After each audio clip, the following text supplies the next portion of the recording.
بسم اللہ الرحمن الرحیم الحمد للہ رب العالمین والعاقبۃ المتقین والصلاۃ والسلام علی رسولہ الکریم۔ تو در مختار کے اندر لفظ حمد آیا ہے، تو رد المحتار میں امام شامی رحمۃ اللہ علیہ اس کی بحث کرتے ہیں، لیکن یہ جو عبارت ہے، ابھی یہ جو پچھلا سبق تھا الرحمن، اس سے ریلیٹڈ ہے، اور اس کے بعد پھر حمد کی بات ہوگی۔ تو رحمان، رحمت سے، جو لفظ رحمان ہے رحمت سے بنا ہے، تو اس بارے میں اختلاف ہے، حل وصفہ تعالی بالرحمت حقیقت او مجاز، کہ اللہ کا رحمت سے متصف ہونا، رحمت والا ہونا، یہ حقیقت ہے یا مجاز ہے، اس میں اختلاف ہے۔ کچھ لوگ مجاز کے قائل ہیں، لیکن ترجیح اس کو ہے کہ حقیقت ہے، کہ اللہ کی رحمت حقیقی ہے، اللہ کی رحمت مجازی نہیں ہے۔ مجازی رحمت کے لحاظ سے امام بیضاوی رحمۃ اللہ علیہ نے یا دیگر کئی حضرات نے قول کیا تھا، اور اس کا سبب بیان کیا تھا۔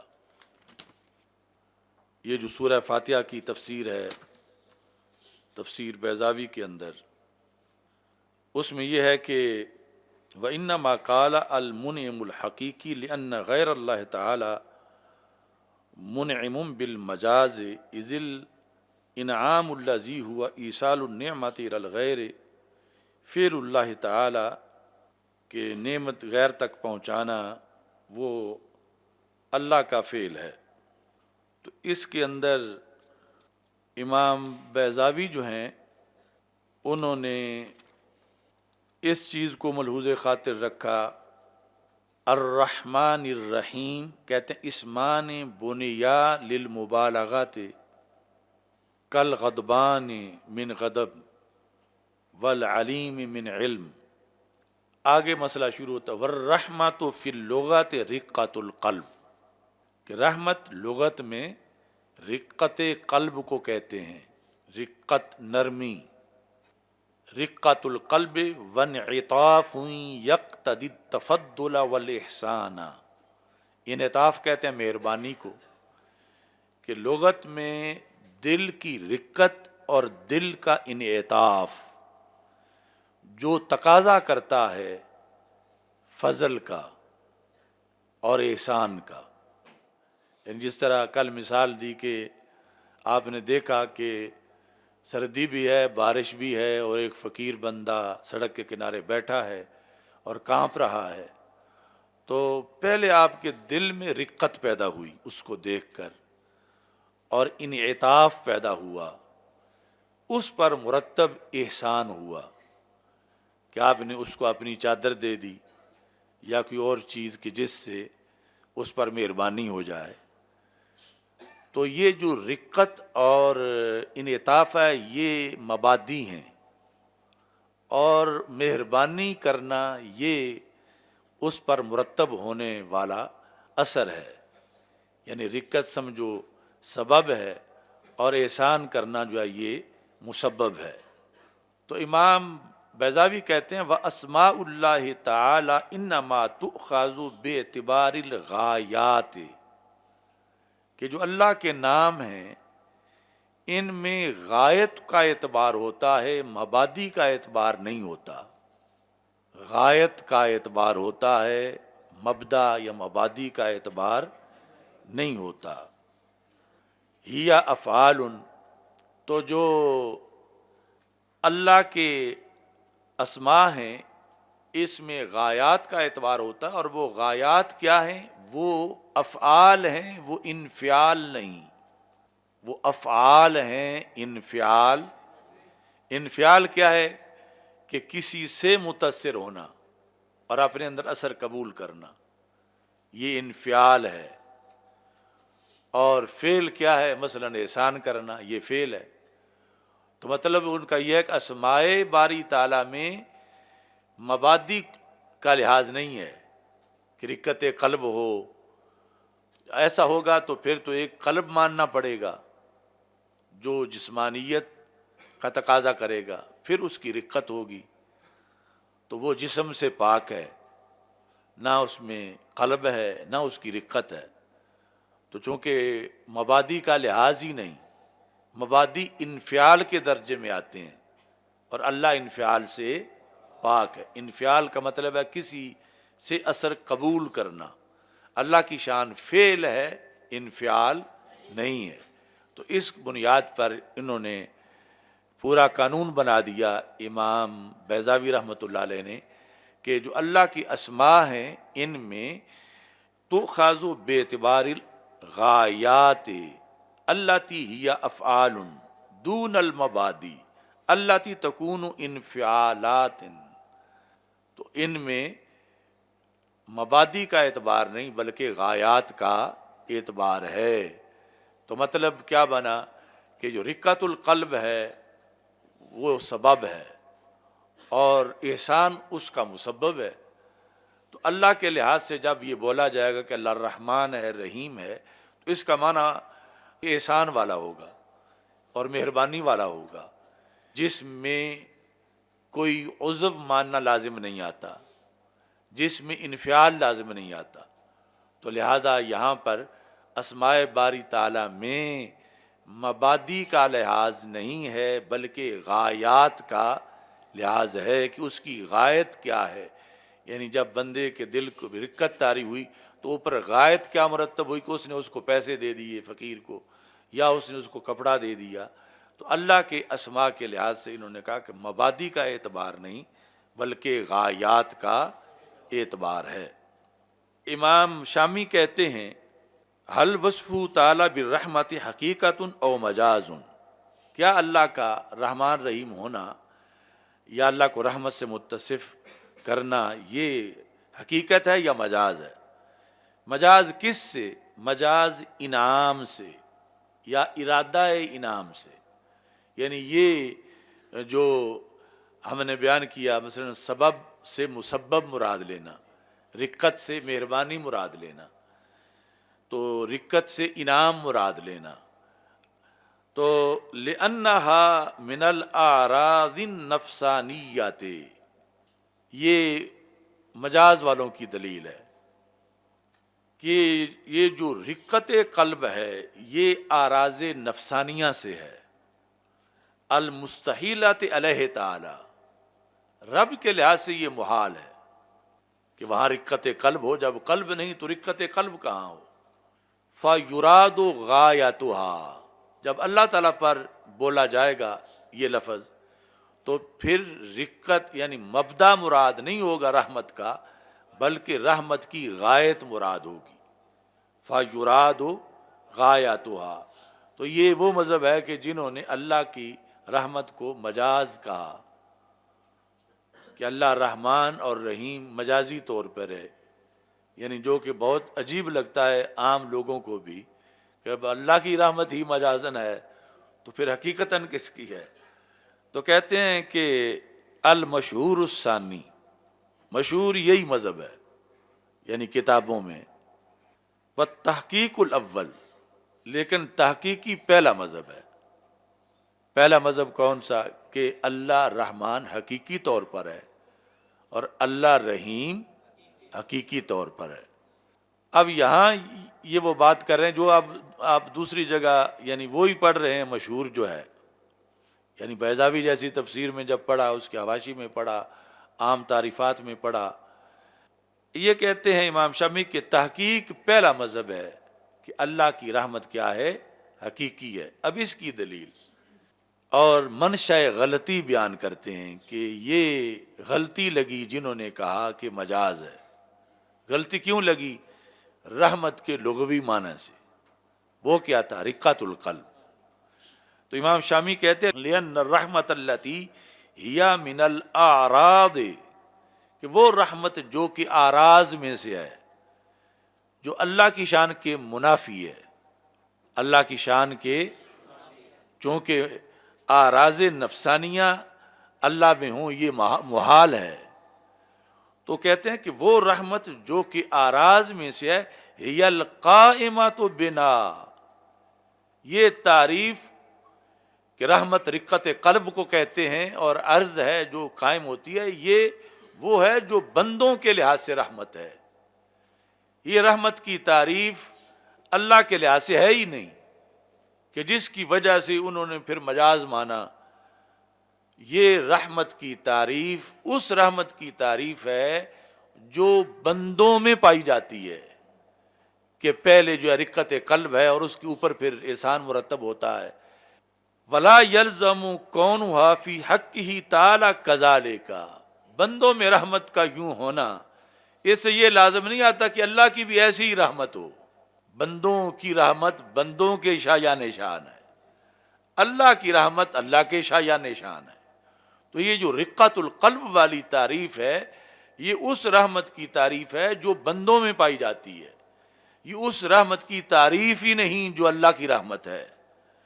ولا یلزم کونھا فی حقہ تعالی، تو اس بنیاد پر اب جو بڑا اعتراض ہوتا تھا کہ وہاں رقت نہیں ہے، قلب نہیں ہے، تو پھر مجاز مانو، تو انہوں نے یہ بات ہی ختم کر دی کہ انہوں نے کہا وہ اللہ ہے، ہمیں اس کے بارے میں قیامت کے دن پتہ چلے گا کہ اس کی رحمت کیسی ہے اور ید اللہ کیا ہے اور یہ ساری مسئلے، تو ہم آج کیوں مجاز مانیں؟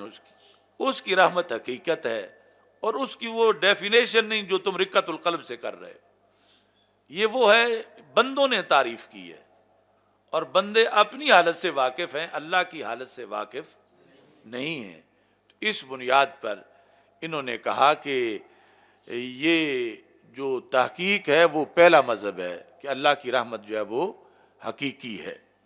ولا یلزم کونہ فی حقہ تعالی کذالک، کذالک کا مطلب ہے بندوں والی رحمت، اس سے یہ نہیں لازم آتا کہ اللہ میں بھی ویسے ہی ہو۔ آگے پھر حتیٰ سے مزید رد کرنا چاہتے ہیں کہ اگر رحمت میں تم نے مجاز کا قول کیا تو پھر اور بھی بہت سی چیزیں ہیں جہاں مجاز کا قول کرنا پڑے گا اللہ کے لحاظ سے، تو پھر پیچھے حقیقت کیا رہ جائے گی اللہ کی، کہ اللہ کی کون سی صفت جو ہے؟ کیوں کہتے ہیں حتیٰ تکون مجازا کالعلم والقدرت والارادت وغیرها من الصفات، پھر اللہ کا علم بھی مجازی ماننا پڑے گا، صرف رحمت ہی مجازی نہیں۔ اس دستور پر کہ جو تعریف ہمیں آتی ہے وہ ہم اللہ تعالیٰ کے لحاظ سے بھی وہی کریں، تو پھر صرف رحمت ہی مجازی نہیں ہوگی، پھر علم بھی مجازی ماننا پڑے گا کہ معاذ اللہ اللہ کا علم بھی مجازی ہے، اور پھر اللہ کی قدرت بھی معاذ اللہ مجازی ہے، اور اللہ تعالیٰ کا ارادہ بھی مجازی ہے، وغیرہ من الصفات، اور اس کے علاوہ اور بھی بہت سی صفات ہیں کہ جن کی جو ہم تعریفیں کرتے ہیں وہ بندوں کے شایان نشان ہیں، وہ اللہ کے شایان نشان نہیں ہیں۔ معانی القائمۃ بنا من الاعراض، وہ معنی ان صفتوں کے جو ہمارے ساتھ قائم ہیں وہ معنی اللہ کے ساتھ قائم نہیں ہیں، یعنی علم جس طرح ہمیں حاصل ہے تو اللہ کا تو ایسا علم نہیں ہے، وہ اللہ کے شایان شان ہی نہیں ہے۔ اصول و صورت، تو اس بنیاد پر پھر یہ قول کرنا پڑے گا کہ چونکہ ہمارے لحاظ سے جو علم آتا ہے اس میں احتیاجی کے مراحل ہیں، اور اللہ تو کسی چیز کا محتاج نہیں، تو پھر اس کا جو علم کی تعریف ہم نے کی ہوئی ہے اس کے لحاظ سے اللہ کا مجازی ماننا پڑے گا، اور ایسی قدرت بھی مجازی ماننی پڑے گی، اور بھی بہت سی صفات۔ ولم یقل احد، حالانکہ وہ طبقات جو رحمت مجازی مانتے ہیں علم وہ بھی مجازی نہیں مانتے، جو رحمت مجازی مانتے ہیں قدرت وہ بھی مجازی نہیں مانتے، جو اللہ کی رحمت مجازی مانتے ہیں وہ اللہ کا ارادہ مجازی نہیں مانتے، ارادہ حقیقی مانتے ہیں۔ حالانکہ ارادہ، قدرت اور علم کی جو تعریفیں ہیں وہ انسانی لحاظ سے ہیں، یعنی وہ اللہ کے شایان شان نہیں ہیں، تو جس بیس پر رحمت مجازی مانی گئی اس پر یہ ساری چیزیں مجازی ماننی پڑیں گی۔ حالانکہ اے مخالفین، یعنی وہ جو قول کرنے والے ہیں کہ وہاں تو تم ان کو حقیقی مانتے ہو اور یہ کہتے ہو کہ یہ جو تعریفیں ہیں یہ ہمارے لحاظ سے اللہ کے لحاظ سے نہیں ہیں۔ تو پھر رحمت والی تعریف میں بھی یہی کہو کہ یہ جو تعریف ہے یہ ہمارے لحاظ سے ہے، اللہ کے لحاظ سے اللہ کی تعریف اس کے شایان شان ہے، اور وہ ہمارے وہم و گمان، عقل، خیال سب سے ورا ہے۔ تو اس بنیاد پر اس کو حقیقت مانا جائے۔ و تمام و تحقیق ہی ما فوائد اخرى فی حواشینا علی شرح المنار للشارح۔ تو جو امام حسکفی کی شرح منار ہے اس کے اندر باقی تحقیق جو ہے وہ موجود ہے۔ اب اس میں جب ہمیں بندے عالم صاحب رحمۃ اللہ علیہ نے تفسیر بیضاوی پڑھائی تو چونکہ شروع میں انہوں نے کہا کہ امام بیضاوی نے میں نے کشاف سے استفادہ کیا ہے مگر تمہیں کوئی خطرہ نہیں ہونا چاہیے کہ مجھے پتہ ہے وہ معتزلی ہے اور ہم اہل سنت ہیں، تو میں نے عقیدے کی کوئی بات ان سے حاصل نہیں کی، میں نے صرف لغت کے لحاظ سے کشاف سے استفادہ کیا ہے۔ تو روح المعانی کے اندر جب رحمت کی بحث آئی، یہ جو چھاپا ہے دارالفکر کا 102 صفحہ، اپنی کتاب میں آپ یہ رحمان اور رحیم کی بحث میں دیکھ سکتے ہیں۔ وَأَمَّا ثَالِثًا فَلِأَنَّ كَوْنَ الرَّحْمَةِ فِي اللُّغَةِ رِقَّةُ الْقَلْبِ إِنَّمَا هُوَ فِينَا، یہ ہمارے لحاظ سے ہے۔ کیا ہمارے لحاظ سے؟ رحمت کی تعریف رقۃ القلب، یہ ہمارے لحاظ سے ہے۔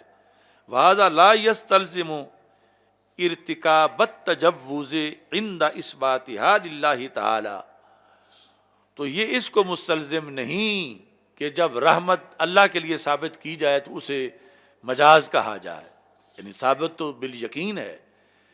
تو یہ ہمارے لحاظ سے رقۃ القلب ہونا یہ اس کو مستلزم نہیں ہے کہ اللہ میں بھی ویسی ہی ہو اور پھر قول کیا جائے معاذ اللہ کہ اس کی رحمت مجازی ہے۔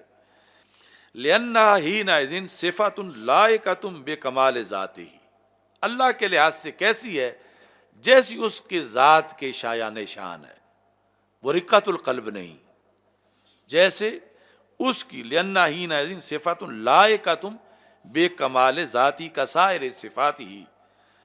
اب ومعاذ اللہ، جو میں بار بار اس مذہب کو بیان کرتے ہو معاذ اللہ کہہ رہا تھا، ومعاذ اللہ ان تقاس بصفات المخلوقین، العیاذ باللہ، اللہ کی پناہ کہ اللہ کی صفتوں کو مخلوق کی صفتوں پر قیاس کیا جائے، اللہ کی صفتوں کو مخلوق کی صفتوں پر، یعنی جیسے وہ ایک طبقے نے قیاس کیا کہ رقۃ القلب ہے، اس کا مطلب تو پھر اللہ کی صفت یہ مجازی ہوگی، تو یہ اس کا رد کر رہے ہیں۔ وَأَيْنَ التُّرَابُ مِن رَبِّ الْأَرْبَابِ، اَيْنَ التُّرَابُ مِن رَبِّ الْأَرْبَابِ، کہاں یہ مٹی اور کہاں وہ رب الارباب، یعنی تراب انسان، یعنی ان کی اس کے لحاظ سے کیا حیثیت ہے۔ وَأَيْنَ التُّرَابُ مِن رَبِّ الْأَرْبَابِ فَلْيُوجِبْ كَوْنُ الْحَيَاةِ وَالْعِلْمِ وَالْإِرَادَةِ وَالْقُدْرَةِ وَالْكَلَامِ وَالسَّمْعِ وَالْبَصَرِ وَمَا نَعْلَمُهُ مِنْهَا فِينَا ارتکاب المجاز ایضاً، اگر اس میں مجاز آپ نے مان لیا تو پھر یہ مجاز ماننا لازم کرے گا۔ کہاں کا مجاز مانے؟ حیات میں مجاز مانے۔ اب ہماری حیات کی تعریف اور ہے، اللہ کی حیات کی تعریف، اور اگر تعریف جو ہمارے والی ہے اس کے لحاظ سے فیصلہ کرنا ہے جس طرح رحمت میں وہ کر گئے، تو پھر معاذ اللہ اللہ کی حیات بھی مجازی ماننی پڑے گی، اور پھر معاذ اللہ اللہ کا علم، اللہ کا ارادہ، اللہ کی قدرت، اللہ کا کلام، سمع و بصر، یہ سب اللہ میں مجازی ماننے پڑیں گے۔ تو پھر اس بیس کو ختم کرنا چاہیے جس کی وجہ سے یہ سارا مجاز لازم آ رہا ہے، اور وہ بیس یہ ہے کہ یہ لغت میں جو تعریفیں آئی ہیں یہ بندوں نے کی ہیں، اور بندوں اپنی ذاتوں سے واقف ہیں، اللہ کی ذات کے لحاظ سے انہیں وہ معرفت نہیں ہے کہ جو حتمی طور پر اس کے بارے میں یوں بیان کریں کہ جس کی وجہ سے سارا کچھ ہی مجاز ہو جائے۔ تو اس بنیاد پر جب باقی جگہ یہ چیز ہونے کے باوجود سب حقیقت مان رہے ہیں کہ کلام اللہ کی حقیقی ہے، حیات حقیقی ہے، حالانکہ سوال تو وہاں بھی پیدا ہو رہا تھا تو پھر رحمت کو بھی حقیقی مانے تاکہ کہیں بھی کوئی اعتراض لازم نہ آئے۔ اچھا جی، انہوں نے پھر یہاں پر امام بیضاوی رحمۃ اللہ علیہ کا اس طرف جانا، اس کی وجہ بیان کی۔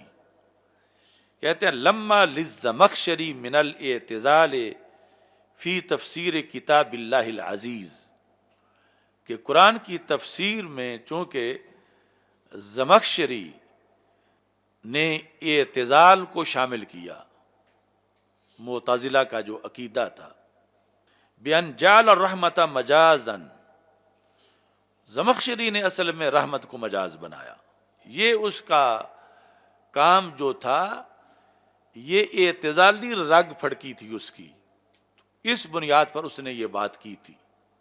قد حافظ اللہ تعالی منہا سلف المسلمین، اللہ نے سلف مسلمین کو پھر اس سے محفوظ رکھا اور ائمہ دین کو۔ تو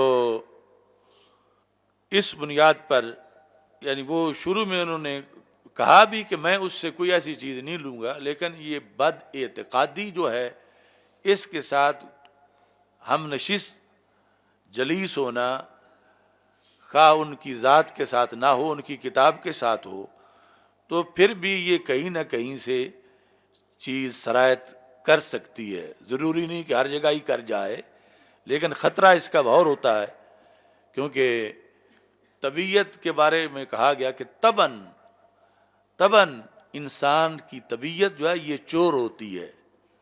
چور ہونے کا مطلب یہ ہے کہ طبیعت خود بخود دوسری طبیعتوں سے متاثر ہو کے ان والی عادتیں اپنے اندر لاتی ہے، ان والے نظریے، ان والی سوچیں، یعنی بندے کو پتہ ہی نہیں لگتا طبیعت کام کر کے آ جاتی ہے۔ اس واسطے 24 گھنٹے طبیعت پر کون پہرہ دار کھڑا کرے کہ جس کی طبیعت باتیں سنتی ہے، جس کو طبیعت دیکھتی ہے، جس کی طبیعت کتاب پڑھتی ہے، کہ کہیں 24 گھنٹے میں 2 منٹ بھی اگر پہرے دار آگے پیچھے دیکھے، طبیعت ادھر سے پھیرا مار کے آ جائے گی۔ اور اس انداز میں اس لیے یعنی بد عقیدہ لوگوں سے آج بھی یعنی ان کے پاس جا کے پڑھنا یا ان کا درس سننا یا صرف اس لیے کہ چسکا لینے کے لیے، یا اس کے ساتھ بھی بہت کچھ جو ہے وہ ہو جاتا ہے۔ ویسے تو کہتے ہیں خربوزے کو دیکھ کے خربوزہ رنگ پکڑتا ہے، تو وہ رنگ کے لحاظ سے تو اچھا ہے، لیکن جو چوری کے لحاظ سے ہے تو اس کے لحاظ سے یا کوئی غلط رنگ پکڑ جائے، تو اس لیے اب آپ نے یہ دیکھا کہ اتنے بڑے امام ہیں اور ان کی تفسیر ساری تفسیروں کے لیے ایک قسم کی ماں سمجھی جاتی ہے، اتنی اعلیٰ تفسیر ہے، لیکن وہ کہیں سے چونکہ انہوں نے تسلیم کیا کہ میں نے زمخشری سے اکتساب کیا ہے، لیکن میں نے لغت کے لحاظ سے کیا ہے، تو اسی دوران بھی وہ چیز آگے کہ جس کو دوسرے بیان کرتے ہوئے الیاذ باللہ پڑھ رہے ہیں کہ وہ قول نہیں کرنا چاہیے، اور پھر شامی میں اس کے لحاظ سے یہ وضاحت جو ہے وہ موجود ہے۔ اللہ تعالی ہم سب کا حامی ہونا۔